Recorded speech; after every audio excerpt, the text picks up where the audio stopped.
അൽഹംദുലില്ലാഹി റബ്ബിൽ ആലമീൻ വസ്സലാത്തു വസ്സലാമു അലാ റസൂലിഹിൽ അമീൻ വഅലാ ആലിഹി വസഹ്ബിഹി അജ്മഈൻ.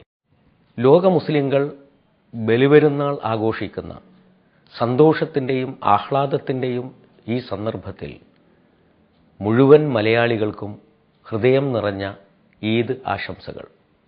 4000 വർഷങ്ങൾക്ക് മുമ്പ് ഇറാഖിൽ ജീവിച്ചിരുന്ന ഇബ്രാഹിം അലൈഹിസ്സലാമിൻ്റെ ത്യാഗപൂർണമായ സ്മരണകൾ ഉണർത്തിക്കൊണ്ടാണ് ഓരോ വർഷവും ബലിപെരുന്നാൾ കടന്നു വരുന്നത്. അതുകൊണ്ട് തന്നെ ബലിപെരുന്നാൾ സമ്പൂർണമായ സമർപ്പണത്തിൻ്റെയും ത്യാഗത്തിൻ്റെയും ഓർമ്മ പെരുന്നാളാണ്. സുരക്ഷിതവും ഐശ്വര്യപൂർണവുമായിട്ടുള്ള ഒരു ലോകത്തെയാണ് ഇബ്രാഹിം അലൈഹിസ്സലാം സ്വപ്നം കണ്ടിരുന്നത്.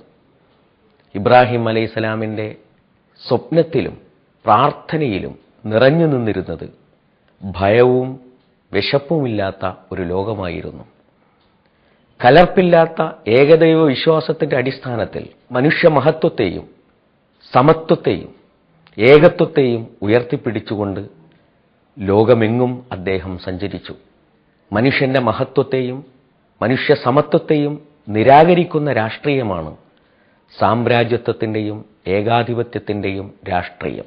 ലോകത്തെങ്ങുമുള്ള മുസ്ലിങ്ങൾ, വിശേഷിച്ച് മുസ്ലിം യുവാക്കൾ, ഏകാധിപത്യത്തിനെതിരെയും സാമ്രാജ്യത്വത്തിനെതിരെയും നടത്തിക്കൊണ്ടിരിക്കുന്ന സമരങ്ങൾ ശക്തിപ്പെടുകയും വിജയിക്കുകയും ചെയ്തുകൊണ്ടിരിക്കുന്ന ഒരു കാലത്താണ് നാം ജീവിക്കുന്നത്. ഇബ്രാഹിം അലൈഹിസ്സലാം സ്വപ്നം കണ്ടതുപോലെ സമത്വപൂർണമായ ഒരു ലോകം, ഭയവും വിശപ്പുമില്ലാത്ത ഒരു ലോകം പണിതെടുക്കുന്നതിനു വേണ്ടി കൂടുതൽ ബലിദാനങ്ങൾ നൽകേണ്ടുന്ന ഒരു സന്ദർഭത്തിലാണ് നാം ഉള്ളത്. ഇതായിരിക്കട്ടെ ബലിപെരുന്നാളിൻ്റെ സന്ദേശം. എല്ലാവർക്കും ഒന്നുകൂടി ഈദ് ആശംസകൾ.